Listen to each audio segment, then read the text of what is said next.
तो हम माइक्रो की सेकंड चैप्टर के सेकंड पार्ट में आ चुके हैं। पहले पार्ट में हमने डिस्कस किया कि इकोनॉमिक प्रॉब्लम्स क्या है और central problems of the economy क्या है। अगर आपने वो नहीं देखा है तो जरूर देखिए मेरे चैनल पे जाके, जस्ट इसके पहले वाला वीडियो है। तो अब अगला टॉपिक है प्रोडक्शन पॉसिबिलिटी कर्व। अच्छा, कई लोग क्या बोलते हैं पीपीसी कर्व। अरे भाई, पीपीसी का फुल फॉर्म ये प्रोडक्शन पॉसिबिलिटी कर्व, तो पीपीसी के बाद कर्व लगाने की जरूरत क्या है? ठीक है, लगाते। अच्छा, इस अपने आप में इस टॉपिक के कितने नाम है जानते हैं आप? कई सारे नाम है। पहला नाम क्या है? Production possibility curve. कर्व ना बोल के इसको प्रोडक्शन पॉसिबिलिटी बाउंड्री भी बोल सकते हैं, प्रोडक्शन पॉसिबिलिटी फ्रंटायर भी बोल सकते हैं। ठीक है। फिर दूसरा इसको बोल सकते हैं ट्रांसफॉर्मेशन कर्व और ट्रांसफॉर्मेशन लाइन। अच्छा, इनके नाम ऐसे क्यों पड़े, इस पे भी हम डिस्कशन करेंगे। मतलब इसके टोटल 5 नाम है: production possibility curve, production possibility boundary, production possibility frontier और प्रोडक्शन और ट्रांसफॉर्मेशन कर्व और ट्रांसफॉर्मेशन लाइन। मतलब एग्जाम में किसी दूसरे नाम से अगर पूछ ले तो घबराना नहीं है। इन पांचों में से किसी भी नाम से कोई क्वेश्चन आए तो आपको समझ जाना कि पीपीसी का क्वेश्चन है। हम इस क्लास में पीपीसी से रिलेटेड सब कुछ डिस्कस कर डालेंगे, तो सोचने की जरूरत नहीं, बस आप लग कर देखते रहिए। प्रोडक्शन पॉसिबिलिटी कर्व क्या है, इसकी डेफिनेशन क्या कहती है कि production possibility curve is a curve which shows different combination of two goods. इसमें हम 2 गुड्स की बात कर रहे हैं। अच्छा, तो पहला ही क्वेश्चन आएगा आपके दिमाग में कि 2 गुड्स की क्यों बात कर रहे हैं, 3 गुड्स क्यों नहीं है या 1 गुड्स क्यों नहीं है? देखिए, एक से ज्यादा तो हमें लेना पड़ेगा क्योंकि यहां पे प्रॉब्लम ऑफ चॉइस है। हमने देखा था अल्टरनेटिव यूजेस हैं रिसोर्सेज के। अगर आपके पास लैंड है तो उसमें आप एक से ज्यादा यूज कर सकते हो, इसलिए यहां पर हमने प्रोड्यूसर के पास भी हमने देखा था सेंट्रल प्रॉब्लम्स में पहली प्रॉब्लम थी व्हाट टू प्रोड्यूस, तो वहां पर भी उसके पास चॉइस थी कि कंज्यूमर गुड्स बनाए कि कैपिटल गुड्स बनाए। तो वैसे ही यहां पर हम देख रहे हैं कि प्रोड्यूसर को पास फिर से चॉइस है और यहां पर हम एग्जाम्पल को इजी बनाने के लिए 2 से ज्यादा नहीं ले रहे हैं। 2 से कम इसलिए नहीं ले सकते क्योंकि एक गुड्स अगर रहता तो चॉइस ही मेकिंग नहीं होती।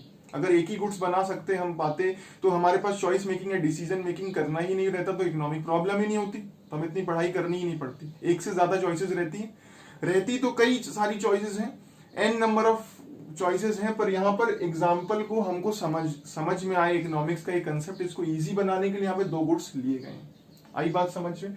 तो यहाँ पर ये कॉम्बिनेशन बताता है 2 गुड्स के अलग अलग कॉम्बिनेशन जो आप प्रोड्यूस कर सकते हो, which can be produced with available resources. Resources के साथ जो आपके पास है उनसे आप रिसोर्सेज से क्या कर सकते हो, गुड्स 2 गुड्स को प्रोड्यूस कर सकते हो, उनके अलग अलग कॉम्बिनेशन बना सकते हो।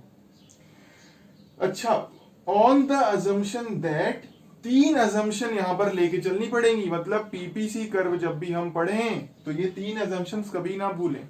पहली अजम्पशन क्या है? Resources are given. गिवन का मतलब यहां पर आप ये मान के चलिए कि हम बोल रहे हैं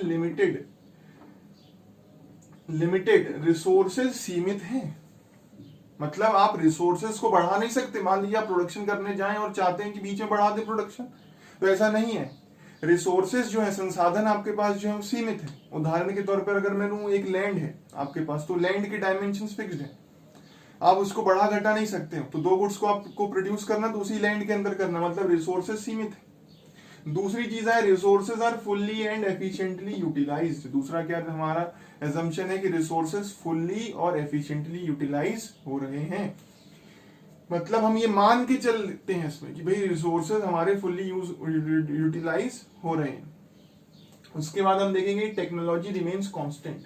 टेक्नोलॉजी रिमेन्स कांस्टेंट, हम ये भी मान के चलेंगे कि थ्रू आउट पूरी हमारी जो स्टडी होगी उसमें टेक्नोलॉजी भी चेंज नहीं करेगी। अच्छा, इन दोनों के चेंज होने से, रिसोर्सेज और टेक्नोलॉजी के चेंज होने से जानते हैं क्या होता है? अगर एफिशिएंटली यूटिलाइज नहीं कर रहे या लिमिटेड से हट जाएंगे तो ये assumptions जहां हट जाएंगी तो वहां पीपीसी काम नहीं करेगा या पीपीसी चेंज हो जाएगा अपने आप में। तो स्टडी को हम अपनी इजी रखने के लिए हम ये सारे assumptions लेके चल रहे हैं, पर रियल लाइफ में ऐसा नहीं होता है। रिसोर्सेज भी हम बढ़ा घटा सकते हैं, कहीं ना कहीं हमारे लिए पर्सनल, एक प्रोड्यूसर अपने लिए रिसोर्सेज को बढ़ा घटा सकता है, टेक्नोलॉजी को भी चेंज कर सकता है। ऐसा नहीं है, इम्पॉसिबल चीजें नहीं है, ये सब हो सकती हैं, पर हमारी स्टडी को इजी करने के लिए हम एजम्पशन लेके चलते हैं। तो सिंपल सी बात मैं बताऊं आपको कि पीपीसी कर्व क्या है। तो पीपीसी कर्व एक ऐसा कर्व है, कर्व का मतलब होता है जो स्ट्रेट ना हो, जरूरी नहीं कि वो स्ट्रेट ही हो।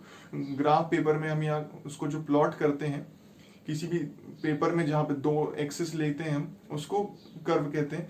तो ये कर्व है जो दो गुड्स के डिफरेंट डिफरेंट कॉम्बिनेशंस को बताता है और जो आप गिवन रिसोर्सेज से प्रोड्यूस कर सकते हो। ठीक है, अब इसके अंदर हम देखेंगे, इसको एग्जाम्पल को आगे और लेकर चलते हैं। पहले आप इतना नोट कर लीजिए अगर आपने नहीं किया है तो आपने नोट कर लिया होगा। हम प्रोडक्शन पॉसिबिलिटी की इस कड़ी को आगे बढ़ाते हुए चलते हैं। अब आता है प्रोडक्शन पॉसिबिलिटी शेड्यूल। शेड्यूल का मतलब क्या होता है? Tabular presentation. शेड्यूल का मतलब क्या होता है? Tabular presentation. तो प्रोडक्शन पॉसिबिलिटीज को जब हम टेबुलर प्रेजेंटेशन, रोज और कॉलम्स के फॉर्मेट में अगर हम प्रेजेंट कर देते हैं तो इसी को प्रोडक्शन पॉसिबिलिटी शेड्यूल कह देते हैं। मतलब प्रोडक्शन पॉसिबिलिटी शेड्यूल कुछ भी नहीं है, ये tabular presentation of different production possibilities of two goods ही है। और इसमें भी वही 3 असम्पशन आपको लिखने हैं कि resources are given, resources are fully and efficiently utilized, और रिसोर्सेज और टेक्नोलॉजी रिमेन्स कांस्टेंट। ये 3 असम्पशंस आपको अगर प्रोडक्शन पॉसिबिलिटी शेड्यूल पूछा है तो भी आपको यहाँ पे भी वही लिख के आने हैं। तो प्रोडक्शन पॉसिबिलिटी शेड्यूल एक एग्जांपल मैंने बना के दिखाया हुआ है कैसा होता है। देखिए आप प्रोडक्शन पॉसिबिलिटी बताइए। ए एक प्रोडक्शन पॉसिबिलिटी है क्योंकि लैंड आपके पास सीमित है, जमीन आपके पास फिक्स्ड है, उसी फिक्स्ड लैंड में आपको प्रोडक्शन करना है। तो आप अगर पहला प्रोडक्शन पॉसिबिलिटी ऐसा बता रही है कि आपने पूरा का पूरा लैंड, पूरा का पूरे रिसोर्सेज आपने वीट के प्रोडक्शन में अगर लगा दिए तो आप कितना वीट प्रोड्यूस कर सकते हो? तो यहाँ पे कहा 100 kg वीट का प्रोडक्शन आप कर सकते हो। मतलब आप कॉटन को बिल्कुल भी प्रोड्यूस नहीं कर रहे, जीरो क्वांटिटी, पूरा का पूरा उसमें लगा दिया। तो पहली पॉसिबिलिटी ऐसी हो सकती है, बिल्कुल हो सकती है। तो आपने वीट में अगर किया तो आपको 100 kg। फिर आपके मन में एक इच्छा उत्पन्न हुई कि नहीं, हमें थोड़ा सा प्रोडक्शन उसका भी करना है, किसका? कॉटन का, कुछ बढ़ाना है। 1 यूनिट आपने बढ़ा दिया। 1 यूनिट बढ़ाने के लिए आपको वहां कुछ कम करना पड़ेगा। भाई सीधी सी बात है, जमीन तो लिमिटेड है, वहां का कुछ कम करोगे वीट का, तभी तो जमीन किसके लिए मिल पाएगी? कॉटन के लिए। तो वहां का प्रोडक्शन कम हो जाएगा, तो वीट का प्रोडक्शन यहां पर कम हो गया और यहां पर हमारा प्रोडक्शन बढ़ गया है। मतलब यहां पर ये देखने को मिल रहा है कि अगर किसी एक गुड्स का प्रोडक्शन बढ़ाना है तो दूसरे का घटाना पड़ रहा है। मतलब एक का इंक्रीज करने के लिए दूसरे का डिक्रीज करना पड़ रहा है। मतलब कि एक इसको सेक्रीफाइस करना पड़ रहा है अगर इसको हमें गेन करना है तो। ठीक है, फिर हम देखते हैं कि फिर हमने सोचा कि कॉटन का प्रोडक्शन को थोड़ा और बढ़ाया जाए, तो हमने 1 यूनिट और बढ़ा दी यहां पर। फिर हम वहां देख रहे हैं कि वहां सेक्रीफाइस करना पड़ा हमें। पर यहां पर ध्यान देने वाली बात क्या है कि अब जो हम सेक्रीफाइस कर रहे हैं वो ज्यादा सेक्रीफाइस कर रहे हैं। पहले हमने केवल 10 kg का सेक्रीफाइस किया था 1 यूनिट को 1 kg इसका बढ़ाने के लिए। अब हमने वहां 20 kg का सेक्रीफाइस किया है। यहां पर बढ़ कितना रहा है? 1 से 2 हो रहा है, मतलब यहां पर 1 ही kg बढ़ रहा है, पर वहां पे सेक्रीफाइस हमारा जस्ट डबल हो गया। ठीक है, उसी प्रकार से यहां पर हम देखेंगे हमारा सेक्रीफाइस और बढ़ गया, पर यहां गेन केवल इतना ही हुआ। और हमारा सेक्रीफाइस बढ़ गया, यहां पर हमने 40 यूनिट सेक्रीफाइस की और यहाँ 3 से 4 आने पे मतलब गेन केवल 1 ही यूनिट का हो रहा है। मतलब हमें ये देखने को मिल रहा है कि सेक्रीफाइस तो हमें करना पड़ता है दूसरी चीज को पाने के लिए, तो सिंपल बात हो गई, पर जो हम सेक्रीफाइस करते हैं वो बढ़ता जाता है। इसको अगर आप को समझना है, वैसे बड़े ही डीप लेवल की चीज है, समझने की बात कुछ इस प्रकार से देखिए। रिसोर्सेज क्या होते हैं? आपके पास मान लीजिए 10 लेबर हैं, एक एग्जाम्पल लेके बता रहा हूं, और उन 10 लेबर में से आपके जो 5 लेबर हैं उनको अच्छे से प्रोडक्शन करना आता है वीट का, 5 को आता है अच्छे से प्रोडक्शन करना कॉटन का। अब होता क्या है, आप उसमें से आप अपने जब सारे के सारे लेबर को इसमें वीट में लगा देते हो तो ठीक है, फिर जब आप एक लेबर यहां से हटाओगे तो बेस्ट लेबर आएगा यहां पर, तो बाकी वहां पर 9 लेबर बड़े अच्छे से काम कर रहे हैं, तो आप यहाँ का प्रोडक्शन हल्का सा ही हेम्पर होगा, यहाँ गेन मिल जाएगा। पर धीरे धीरे वहां के जो बेस्ट रिसोर्सेज होंगे, बेस्ट लेबर होंगे, वो यहाँ आते जाएंगे, तो वहां पे लॉस और बढ़ता जाएगा।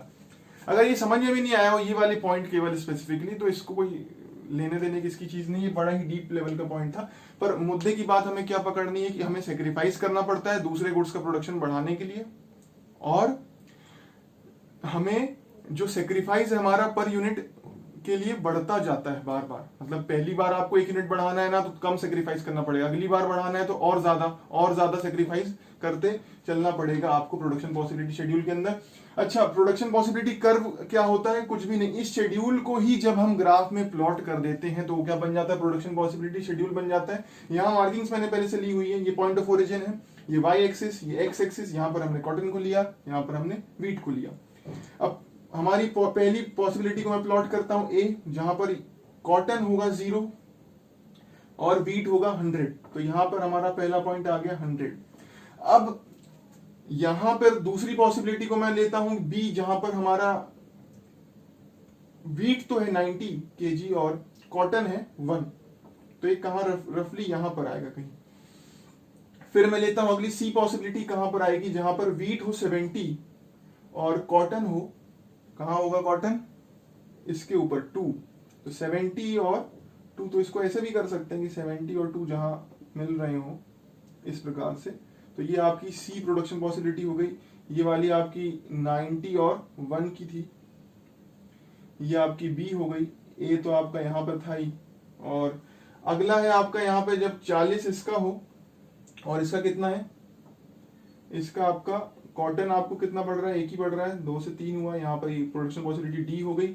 और यहाँ पर फिर लास्ट हमारी पॉसिबिलिटी, जो यहाँ पर हम 0 इसका कर रहे हैं और प्रोडक्शन इसके कितना हो गया 4, यहाँ पर 0 और 4, ये हो गया, ये हो गई ई।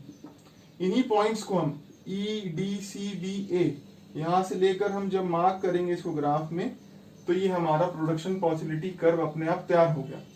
अच्छा, अब ये प्रोडक्शन पॉसिबिलिटी कर्व की दो बेसिक कैरेक्टरिस्टिक है, क्योंकि ये डाउनवर्ड स्लोप है, वो भी कहां से, लेफ्ट टू राइट, क्योंकि शुरू कहां से होता है, यहां से शुरू होता है, लेफ्ट से शुरू हो रहा है, राइट में जा रहा है, पर कैसे जा रहा है, डाउनवर्ड स्लोप्ड है, ऊपर से नीचे की तरफ जा रहा है, डाउनवर्ड स्लोप्ड है।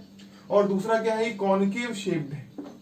कॉनकेव शेप क्या होता है, दो तरीके की जनरली शेप्स होती हैं कर्व की, अगर हम बात करें तो एक होता है कॉनकेव जो इस प्रकार का कुछ होता है, और कॉन्वेक्स जो इस प्रकार का होता है। कॉनकेव को याद रखने सीधे से आपको ध्यान देना, जिसका मुंह जो है बंद हो मतलब यहां की तरफ हो, और ये पॉइंट ऑफ ओरिजिन इसको कहते हैं, तो इसको कॉनकेव टू द ओरिजिन का है। कॉनकेव शेप तो है, पर ये कॉनकेव शेप किस तरफ दिख रही है, किस तरफ इसका फेस है, तो कॉनकेव शेप का फेस किस तरफ है, यहाँ इस ओरिजिन के ऊपर है, इसीलिए पीपीसी कर्व को क्या कहा गया, ये भी देखिए, ये कॉनकेव शेप ही है, और ये पॉइंट ऑफ ओरिजिन की तरफ कॉनकेव है, इसलिए इसको क्या कहा जाता है, कॉनकेव टू द ओरिजिन। तो प्रोडक्शन पॉसिबिलिटी कर्व की ये दो प्रॉपर्टीज हैं कि ये डाउनवर्ड स्लोप्ड है और इसकी शेप कॉनकेव है। इसके भी पर जो एजम्पशंस हैं वो वही 3 एजम्पशंस हैं, यहां पर भी लिखने पड़ेंगे। अगर आपसे प्रोडक्शन पॉसिबिलिटी कर्व ड्रॉ करने को भी आता है तो यहां पर भी वही लिखना पड़ेगा। मैंने बताया आपको प्रोडक्शन पॉसिबिलिटी की डेफिनेशन में भी वही है, शेड्यूल में भी वही है, और ग्राफ भी जब आप बनाते हो तो वही 3 एजम्पशन लेके चलते हो कि रिसोर्सेज आर गिवन या लिमिटेड, उन रिसोर्सेज का फुल्ली और एफिशिएंटली यूटिलाइज कर रहे हो, और टेक्नोलॉजी क्या है, रिमेन्स कांस्टेंट। यहां पर भी ये हम इसके साथ लेकर के चलेंगे प्रोडक्शन पॉसिबिलिटी कर्व में। नोट कर लीजिए, देख लीजिए, अगर आपने नहीं किया है पॉज करके आप स्क्रीनशॉट ले सकते हैं। तो आइए आगे शुरू करते हैं। अब पीपीसी कर्व के बारे में तो हमने बहुत कुछ जान लिया कि इसकी प्रॉपर्टीज क्या है, इसकी शेप कैसी है, कैसा स्लोप है, इसका डाउनवर्ड स्लोप है, शेप तो कॉनकेव है, कॉनकेव टू द ओरिजिन। अब इसमें इसी टॉपिक के अंदर इससे जुड़ा हुआ टॉपिक है एक अपॉर्चुनिटी कॉस्ट। अपॉर्चुनिटी कॉस्ट क्या होता है, तो अपॉर्चुनिटी कॉस्ट यहाँ पे इसकी डेफिनेशन है, याद कर लीजिए, the value of the factor in its next best alternative, या cost of next best alternative foregone, जो चला गया, जो नेक्स्ट बेस्ट होता कि किसी भी चीज का आप नेक्स्ट बेस्ट यूज क्या करते। मान लीजिए जैसे आपके पास लैंड है, उसमें आप 2 चीजें प्रोड्यूस कर सकते हो, तो मान लीजिए आपने एक ऑप्शन को चुना, तो नेक्स्ट बेस्ट ऑप्शन क्या होता, यहाँ पर जैसा कि है वीट और कॉटन का हमने एक एग्जाम्पल देखा था, तो अगर आप पूरे के पूरे लैंड में वीट ग्रो कर देते हो तो नेक्स्ट बेस्ट ऑप्शन आपने जो छोड़ दिया वो क्या है, कॉटन। तो कॉटन को ग्रो करने से जो आपको वैल्यू मिलती वो क्या है, आपकी नेक्स्ट बेस्ट अल्टरनेटिव, जो कॉटन का पैसा आपने छोड़ दिया। मान लीजिए, तो यहां पर आपको मैं इसको सिंपली एक्सप्लेन करके दिखाता हूं कि अपॉर्चुनिटी कॉस्ट सीधा क्या कहता है, इनके बीच के कोई कॉम्बिनेशन नहीं बताता, वो तो सिंपल ये कहता है कि पूरी की पूरी लैंड पे आपने अगर वीट ग्रो कर दिया, तो मान लीजिए वीट आपने 100 kg ग्रो कर पाओगे अगर आप पूरी लैंड पे कर रहे हो, तो 100 kg वीट की जो वैल्यू होगी मान लीजिए 10,000, तो ये आपका ठीक है, इसकी वैल्यू हो गई। और दूसरा क्या है, अगर आप पूरी की पूरी लैंड पे क्या ग्रो करते हो, कॉटन, तो कॉटन ग्रो कर रहे हो आप 4 kg ग्रो कर पाओगे, मान लीजिए इसकी वैल्यू है, मान लेते हैं यहाँ पे, ऐसा असलियत में ऐसा कुछ नहीं है, ये केवल एग्जांपल है, मान लेते हैं इसकी वैल्यू 12,000 होगी। तो मान लीजिए आपने ये ऑप्शन चूज किया, कॉटन को ग्रो करने का ऑप्शन चूज किया, तो आपकी अल्टरनेटिव जो है नेक्स्ट बेस्ट अल्टरनेटिव है, अर्थात अपॉर्चुनिटी कॉस्ट क्या हो जाएगी यहाँ पर 10,000 रुपीज की अपॉर्चुनिटी कॉस्ट हो जाएगी, जो आपने वीट ग्रो नहीं किया, उस लैंड पर छोड़ दिया। तो ये सिंपल, इसमें कोई कॉम्बिनेशन नहीं है, या तो आप पूरा का पूरा एक ये करो या पूरा का पूरा इसको ग्रो करो।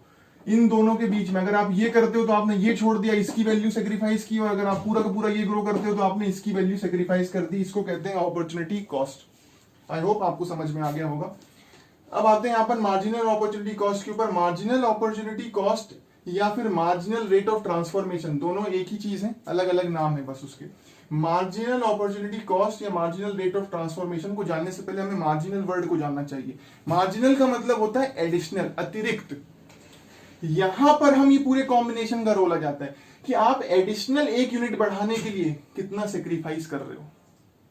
फिर से कहूंगा मैं, 1 यूनिट बढ़ाने के लिए कितना सेक्रीफाइस किया जा रहा है। फिर से 1 यूनिट यहां पे बढ़ाने के लिए, इस कॉम्बिनेशन में सी वाले में 1 यूनिट बढ़ाने के लिए कितना सेक्रीफाइस किया जा रहा है। यहां पर 1 यूनिट बढ़ाने के लिए कितना सेक्रीफाइस किया जा रहा है, और यहां पर 1 यूनिट बढ़ाने के लिए कितना सेक्रीफाइस किया जा रहा है। तो मार्जिनल अपॉर्चुनिटी कॉस्ट या मार्जिनल रेट ऑफ ट्रांसफॉर्मेशन का फॉर्मूला होता है, इसका फॉर्मूला होता है कि marginal opportunity cost equals to gain in output. Output यहां पर किसमें गेन हो रहा है भाई, गुड्स एक्स में या कॉटन कहें, इसमें गेन हो रहा है। ये ऊपर क्या आएगा, लॉस इन आउटपुट। यहां पर लॉस किसमें हम कर रहे हैं, वीट में या गुड वाई, इसको शॉर्ट फॉर्म में लिखते हैं, वाई में हम सेक्रीफाइस कर रहे हैं। तो लॉस्ट अपॉन गेन, ये एक फॉर्मूला है, इससे मार्जिनल अपॉर्चुनिटी कॉस्ट निकलता है। हर एक सिचुएशन का मार्जिनल अपॉर्चुनिटी कॉस्ट निकलेगा, हर प्रोडक्शन पॉसिबिलिटी का।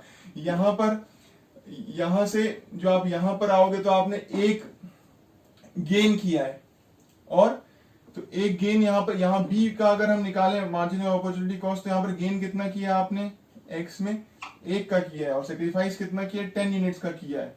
तो यहां पर आपका 1 10 यहां पर आपका 10 क्या हो जाएगा, मार्जिनल अपॉर्चुनिटी कॉस्ट निकल के आ गई। इसी प्रकार से आप सी में निकाल सकते हैं, डी में निकाल सकते हैं, ई में निकाल सकते हैं। पहले वाले में आपका नहीं निकल के आएगा क्योंकि डिनोमिनेटर आपका 0 रहेगा, वैल्यू नॉट डिफाइंड। तो इसकी डेफिनेशन क्या कहती है, इट इज द रेट मतलब कितनी दर से, rate at which output of good Y, output को सेक्रीफाइस करना पड़ेगा, किस रेट से। It is the rate at which output of good Y is to be sacrificed for every additional unit of good X. हर additional unit को लेने के लिए कितना कितना सेक्रीफाइस करना पड़ेगा, वही क्या है, आपकी मार्जिनल अपॉर्चुनिटी कॉस्ट है। मतलब यहां पे सारे कॉम्बिनेशंस का रोल आ जाता है। अच्छा, इसी मार्जिनल अपॉर्चुनिटी कॉस्ट के कारण ही ये पीपीसी कर्व की शेप ऐसी होती है। जैसे कि यहां पर हम देखें, पहला कॉम्बिनेशन जो था यहां पर तो हमने पूरा ये था, फिर जब हम नेक्स्ट कॉम्बिनेशन में आते हैं तो सेक्रीफाइस वहीं से होना चालू होता है, नेक्स्ट कॉम्बिनेशन से ही। तो यहां पे हमने देखा कि 10, यहाँ पे 10 kg यहां सेक्रीफाइस किया, ये लॉस कहेंगे इसको, तो आपने इतने 1 यूनिट आपने गेन किया। फिर आपने कितना किया, 20, यहाँ पे आपने 20 यूनिट्स का लॉस किया तो आपको इतना गेन हुआ। फिर आपने कितना, इतने 30 यूनिट्स का आपने लॉस किया तब आपको इतना गेन हुआ। मतलब इतना ये लॉस, यहाँ गेन, लॉस और गेन, इनके बीच का ही जो रेशियो है, इसी को कहते हैं मार्जिनल अपॉर्चुनिटी कॉस्ट। और ये बढ़ता है। और यहाँ पर ध्यान देने वाली बात ये है, जो हमने पहले भी समझा था, कि मार्जिनल अपॉर्चुनिटी कॉस्ट, जो सेक्रीफाइस आप कर रहे हैं, उसकी जो दर है वो बढ़ती जाती है। इसीलिए पीपीसी कर्व का शेप कॉनकेव होता है। इसीलिए इसको कहा जाता है कि मार्जिनल अपॉर्चुनिटी कॉस्ट ही क्या, it refers to the slope of PPC. जो स्लोप ऑफ पीपीसी है ना, वो इसी कारण से कि लॉस आपको ज्यादा करना पड़ता है, सेक्रीफाइस ज्यादा करना पड़ता है, गेन 1 यूनिट होती है, गेन 1 यूनिट होती रहती है, और सेक्रीफाइस ज्यादा करना पड़ता है। और कई बार एक क्वेश्चन आता है, बच्चे कहते हैं कि क्या ये production possibility curve straight line हो सकता है। तो बिल्कुल हो सकता है, जहां पर एमओसी कांस्टेंट हो जाए। एमओसी यहां पर इंक्रीजिंग है, एमओसी क्या है, इंक्रीजिंग है, सेक्रीफाइस बढ़ता जा रहा है। पर अगर एमओसी कांस्टेंट हो जाए, कि जितना जो लॉस हो रहा है उतना ही गेन हो, जितना लॉस हो रहा है उतना ही गेन हो, सेम हो जाएगा।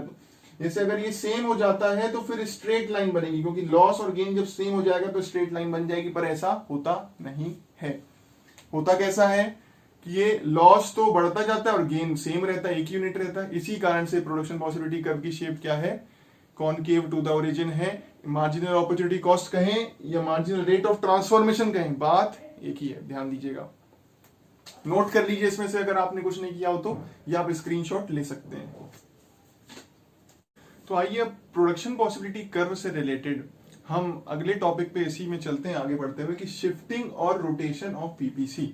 अब पीपीसी कर्व में कब कब शिफ्ट या रोटेशन होगा, तो देखिए हमने एजम्पशंस लेके चली थी कि रिसोर्सेज लिमिटेड है, गिवन है, और उनको हम फुली और एफिशिएंटली यूटिलाइज कर रहे हैं और टेक्नोलॉजी रिमेन्स कांस्टेंट।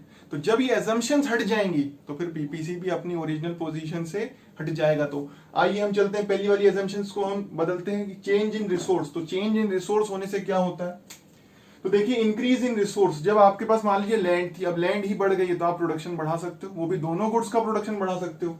तो आपका एक नया पीपीसी कर्व आ जाएगा यहां पर, ठीक है, मतलब यहां से आपका शिफ्ट हो गया, राइटवर्ड शिफ्ट हो जाएगा, रिसोर्सेज बढ़ रहे हैं क्योंकि, तो आपकी लिमिट बढ़ गई है अब, तो प्रोडक्शन पॉसिबिलिटी आगे आ जाएगी। फिर ये decrease in resources, decrease in resources जब हो जाएंगे तो मान लीजिए आप कम प्रोड्यूस कर पाओगे, लैंड आपकी कम हो गई है पहले से, तो अब आप अंदर की तरफ शिफ्ट हो जाएंगे। इसको कहते हैं शिफ्ट। शिफ्ट का मतलब होता है जब ये दोनों सिरे यहां से बढ़ जाए, मतलब एक भी पोजीशन पुरानी वाली ना हो, उसको कहते हैं शिफ्ट। पूरी की पूरी कर्व यहां से उठकर यहां चला गया आगे, यहां से उठकर अंदर चला गया, इसको कहते हैं शिफ्ट। मतलब एक भी सिरा पुराने पॉइंट पर नहीं है, इसको कहते हैं शिफ्ट। तो जब भी चेंज इन रिसोर्स होता है तो ध्यान रखिएगा तब कर्व में क्या होता है, शिफ्ट, रोटेशन नहीं होता। शिफ्ट और रोटेशन अलग अलग चीज है, यहां पर रोटेशन नहीं होता है, ठीक है। रिसोर्सेज अगर बढ़ेंगे तो बाहर की तरफ शिफ्ट होगा, राइटवर्ड शिफ्ट, और रिसोर्सेज अगर कम होंगे तो अंदर की तरफ शिफ्ट होगा, जिसको लेफ्टवर्ड शिफ्ट भी कह सकते हैं। अब हम आते हैं अगली असम्पशंस को बदलते हैं, जो है टेक्नोलॉजी को अब हम चेंज कर देते हैं। तो देखिए पहले रिसोर्स, तो देखिए क्या होता है, लैंड अगर बढ़ेगी तो दोनों ही गुड्स के हिसाब से बढ़ेगी, पर टेक्नोलॉजी जरूरी नहीं दोनों गुड्स के हिसाब से ही बेहतर हो सकता है वीट के प्रोडक्शन के लिए अच्छी टेक्निक आ गई हो, अच्छे कोई टूल्स आ गए हो। तो अगर वीट के प्रोडक्शन की अगर हम बात करें या गुड एक्स की यहाँ पर बात कर रहे हैं कि गुड एक्स की टेक्नोलॉजी अगर बेहतर हो जाती है तो वाई का प्रोडक्शन तो उतना ही रहेगा, तो एक पॉइंट यहीं कहीं रहेगा, और यहां से हम चलते चलते चलते चलते वाई तो वहीं पर है, पर एक्स का प्रोडक्शन हमने बढ़ा दिया, तो इसको कहते हैं रोटेशन। यहां से कर्व रोटेट होकर यहां पर आ गया, एक पॉइंट पर अभी भी यहां पर ही है, वाई में कोई चेंज नहीं आया है, एक्स में चेंज आया है, तो इसको कहते हैं रोटेशन ऑफ पीपीसी, जहां पर एक पॉइंट तो पुरानी पोजीशन पे ही होता है और एक पॉइंट चेंज हो जाता है। अभी गुड एक्स की टेक्नोलॉजी बेहतर हुई थी इसलिए एक्स का प्रोडक्शन बढ़ा है, वाई का नहीं बढ़ा। अब अगले हम एग्जाम्पल में देखते हैं या अगली कंडीशन में देखते हैं कि वाई की टेक्नोलॉजी बेहतर हो जाएगी, तो वाई की टेक्नोलॉजी अगर बेहतर हो जाती है तो इस केस में एक्स का पोजीशन वहीं पे रहेगा और यहां से कर्व रोटेट होकर नए पोजीशन पे आ जाएगा, ठीक है। तो यही जो चीज देखने को मिल रही है, ये टेक्नोलॉजी के केस में क्या है, जरूरी नहीं एक ही, इस गुड्स की भी हो सकती है, इस गुड्स की भी हो सकती है, और तीसरी कैटेगरी आ सकती है कि दोनों गुड्स की टेक्नोलॉजी भी चेंज हो जाए। जब दोनों ही गुड्स की टेक्नोलॉजी एफिशिएंट हो जाएगी तो उस केस में रोटेशन ना होकर क्या होगा, शिफ्ट। और शिफ्ट में क्या होता है, दोनों ही पॉइंट्स अलग आते हैं यहां पर, तो ये एक नया कर्व हो जाएगा। अच्छा, टेक्नोलॉजी एफिशिएंट हो रही है और अगर इनएफिशिएंट हो जाएगी तो फिर इसी का जस्ट उल्टा होगा। अगर इनएफिशिएंट हो जाती टेक्नोलॉजी, हालांकि इतना डीप में पढ़ने की जरूरत नहीं, पर फिर भी जान लीजिए, अगर इनएफिशिएंट हो जाती तो फिर यहां पर आते हम, यहां पर इंक्रीज हुआ तो यहां पर अंदर की तरफ आते अगर इनएफिशिएंट हो जाती, और यहां पर भी इनएफिशिएंट अगर हो जाती तो हम अंदर की तरफ आते। अभी इनएफिशिएंट नहीं हुई है, अभी एफिशिएंट ही है, तो उसके हिसाब से हम एग्जांपल को समझेंगे। तो अगर ध्यान देने वाली बात यहां पर क्या है कि दोनों ही गुड्स की अगर टेक्नोलॉजी बदल जाती है तो उस केस में क्या हो जाता है, शिफ्ट हो जाता है, और हम इनको जो है दोनों ही सिरे हमारे पॉइंट यहां पर चेंज हो जाते हैं, एक नया कर्व आ जाता है, क्योंकि हमने एजम्पशन सी पीपीसी की बदल दी इसलिए पीपीसी भी बदल गया है। तो इसको नोट कर सकते हैं, आप देख सकते हैं या स्क्रीनशॉट ले सकते हैं इसका भी। तो पीपीसी से रिलेटेड लगभग सभी चीज हो गई। अब लास्ट पॉइंट पे हम आएंगे कि पीपीसी में रिलेटेड इसमें ये लास्ट टॉपिक है, बचा है लगभग मैंने सब कवर कर दिया। अगर आपके कुछ डाउट्स हो तो आप कमेंट करके पूछ सकते हो। लास्ट टॉपिक में क्या है कि भाई 3 प्रकार के पॉइंट्स होते हैं, अटेनेबल, अनअटेनेबल और efficient utilization, optimal utilization of resources. किस पॉइंट पे किस जगह पे और हो रहे हैं, तो देखिए मैंने पॉइंट्स कुछ ड्रॉ किए हैं यहाँ पर पीपीसी से related, A B C D E. ये पॉइंट्स ना ही पीपीसी के ऊपर है ना ही पीपीसी के अंदर, ये पीपीसी के बाहर है। तो इन सारे ही पॉइंट्स को हम क्या कहते हैं, अनअटेनेबल। इनको प्राप्त ही नहीं किया जा सकता क्योंकि रिसोर्सेज लिमिटेड है हमारे, यहीं तक हमारा जो है प्रोडक्शन पॉसिबिलिटी कर्व है, बाहर हम इस प्रोडक्शन को भी कर नहीं सकते क्योंकि रिसोर्सेज अभी हमारे नहीं है। बाद में अगर रिसोर्सेज बढ़ेंगे तो नया पीपीसी कर्व आएगा तो हो सकता है ये पॉइंट हम अटेन कर पाए, पर अभी के लिए ये अनअटेनेबल है। तो इन पॉइंट्स को हमने अनअटेनेबल कॉम्बिनेशन का, ए बी सी डी ई तक। फिर एफ जी एच और आई जे के, ये सारे के सारे पॉइंट्स क्या हैं, जो पीपीसी करके ऊपर आ रहे हैं और जो पीपीसी करके अंदर है, points falling on PPC and under the PPC, ये सारे ही कॉम्बिनेशन क्या होते हैं, अटेनेबल कॉम्बिनेशन। मतलब पीपीसी के ऊपर जितने भी पॉइंट्स आ रहे हैं और अंदर जो भी पॉइंट्स आ रहे हैं सब अटेनेबल है। अच्छा, पीपीसी के अंदर वाले पॉइंट्स को क्या कहते हैं, इसके बाद अटेनेबल तो है वो, पर अंदर वाले पॉइंट्स को क्या कहते हैं, अंडर यूटिलाइजेशन ऑफ रिसोर्सेज। मतलब आप जा तो यहां तक सकते थे पर आपने यहीं पे प्रोडक्शन बंद कर दिया, तो इसको अंडर यूटिलाइजेशन कहेंगे। और पीपीसी के ऊपर वाले एफ जी एच जो पॉइंट्स हैं, अटेनेबल तो है, ये भी अटेनेबल है, पर ये अंडर यूटिलाइजेशन ऑफ रिसोर्सेज दिखाते हैं और ये ऑप्टिमम यूटिलाइजेशन या एफिशिएंट यूटिलाइजेशन ऑफ रिसोर्सेज दिखाते हैं। मतलब बेस्ट प्रोडक्शन आपका कहां हो सकता है, एच पॉइंट, जी पॉइंट और एफ पॉइंट पे। ई पे क्यों नहीं हो सकता, क्योंकि ई तक तो हम जा ही नहीं सकते, वो हमारी रेंज में नहीं है, रिसोर्सेज लिमिटेड है, अनअटेनेबल है, वो तो अटेनेबल ही नहीं है। ये दोनों प्रकार के पॉइंट्स अटेनेबल थे, पर ये अंडर यूटिलाइजेशन है, यहाँ पर कम प्रोडक्शन हो रहा है, यहाँ मैक्सिमम प्रोडक्शन हम कर पा रहे हैं। आते हैं ये वाले पॉइंट्स पीपीसी के अंदर आते हैं, ये वाले अंडर यूटिलाइजेशन दिखाते हैं, ये ऑप्टिमम यूटिलाइजेशन दिखाते हैं। तो ये जो पीपीसी है ना, ये बाउंड्री है, इसको पीपीसी प्रोडक्शन पॉसिबिलिटी बाउंड्री भी कहते हैं, हमने शुरू में डिस्कस किया था। क्यों कहते हैं बाउंड्री, क्योंकि बाउंड्री बता रहा है हमारी मैक्सिमम लिमिट क्या है, वो लिमिट को बता रहे हैं, इसके बाहर हम नहीं जा सकते, इसके बाहर की चीजों को हम अटेन अभी के लिए नहीं कर सकते। तो ये हमारी ये फ्रंटायर है, बाउंड्री का मतलब एक ही होता है एक तरीके से। तो बाउंड्री मतलब ये हमारी मैक्सिमम रेंज बता रहा है कि हम प्रोडक्शन को कहां तक कर सकते हैं।